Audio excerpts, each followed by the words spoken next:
mmanụ nke bụ akụkọ nke a na-akpọ Nkeneme kịta ya bụ Nkeneme ugbu a. Akụkọ ozi na-erute ụlọ ọrụ anyị ntị na-akọwa na Michael Brian Odiakosa nke a na-etu gburugburu agbaala alụkwaghịm n'ọkwa nke ya bụ onye mgbasa ozi ndị otu ọgbakọ nzukọ ndị Igbo na mpaghara Atlanta, Georgia a na-akpọ Igbo Union n'olu bekee. Ozi nke a na-akọwa na Maazị Brian Odiakosa zigara onye isi ndị otu a bụ Maazị Joseph Okoronta akwụkwọ ozi maka nke a. Ihe nke a dara onye ọbụla na mberede, bịa bụkwara ihe mwute maka na aka ọrụ nwa amadi a bụ Maazị Odiakosa juru onye ọbụla afọ.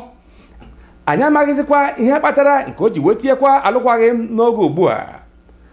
Mgbe a ga-ahọgharị ka dịkwa n'ihu.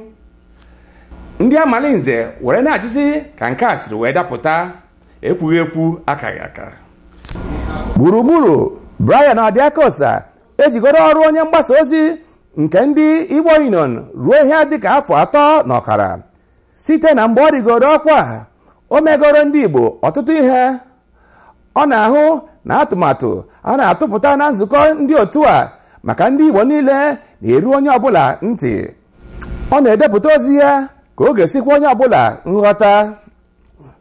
Ọ bụ ya bụ onye mgbasa ozi nakwa onye ntụziaka na omume na ngori ndụ onye ọchịagha ndị Igbo bụ Dim Ikemba Odimegwu Ojukwu nke mere na Atlanta n'oge gara aga. Gburugburu Odiakosa na-ahụkwa ihe gbasara ndokwa na ịgbazinye ndị mmadụ obi ndị Igbo dị na Mapleton, Georgia. Gburugburu Odiakosa gbasara ozi ma hazikwa mmemme ụbọchị ndị Igbo bụ Igbo Day n'afọ 3 na ọkara nke o ji ọkwa nke onye mgbasa ozi.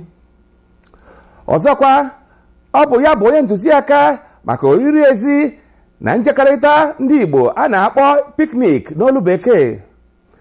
Nwa amadi a na-ewetara ndị Igbo ozi dị mkpa maka ọdịmma ha site na mgbasa ozi ya.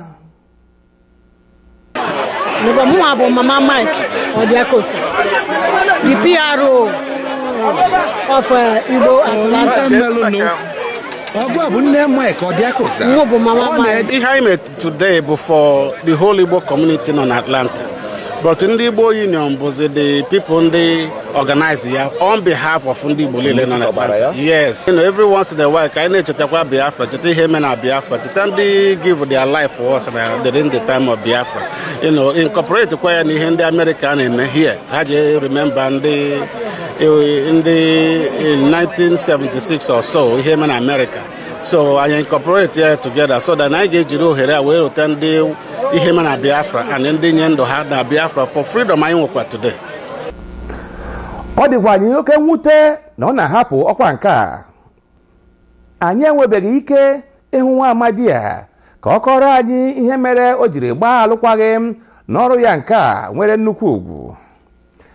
Anyị jụrụ Maazị Okoronta bụ onye isi ndị otu a ajụjụ ọnụ maka ihe Maazị Odiakosa jiri gbaa alụkwaghịm n'ọrụ nke ya. Biko lere na ihe o kwuru.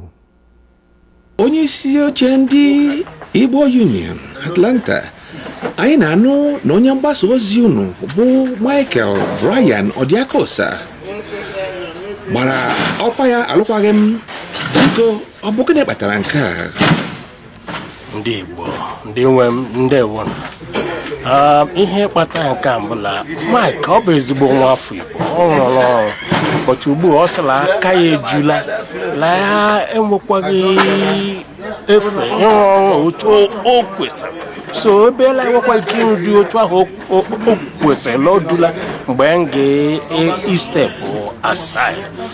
So ọ bụla aka ya ejula mere o si pụọ. Ya bụ istep aside bụ na ọ pụrụ wụsa ngwa ọrụ ya na ọ gaghị arụkwa. Ọ bụ otu ahụ na ọ dị. Anyị jụkwara ụfọdụ ndị mmadụ bụ ndị otu Igbo Union maka alụkwaghịm nke Maazị Odiakosa gbara n'ọrụ mgbasa ozi ya.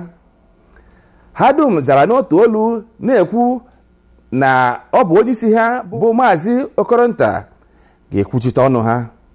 Ka o si wụsa ngwa ọrụ ya ọ bụ n'ụdị ngagharị iwe ka ọ wụ obiọma ka o jiri wee mee ya?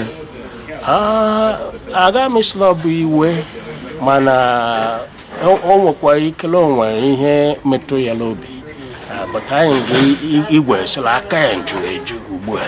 Biko ka onye isi ndị otu a o nwere ka ị ga-esi mee ya ka ndị ọrụ gị gara dị na-agbapụ tupu oge ha ga-eji wee wụsa ngwa ọrụ ha eruo dịka nkara siri mee?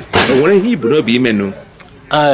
Ọ bụ eziokwu ya, anyị ga-agbalị mgbe ọbụla ị na-arụ ọrụ ya. Enwere ike nwee ndị na-enwe otu ha na-akpọ people's issues, but anyị ga na-agwa ọka ya na-eme kishọla ndị niile na-arụ ọrụ nga ị nọ na-arụsi ọrụ ike. But ebe Mike dị, ọ sịla aka njuru eju ugbu a, lee agaghị inwe ezigbote oge ịrụ ọrụ a otu okwu kwesịrị, otu ya njide ahụ ya, otu ya nji obi ya na-ahụ ya bifo ka nọrọ abatu ka onye ọzọ ọ bụ nga ọ nọ. Ka m ga-mepe mitin ịnọ na imele nọ. Ndewo. Ndị be anyị, ọ bụ m bụ Amalinze JJ Azị wetara unu ozi nke na-eme kịta. Ndewonu.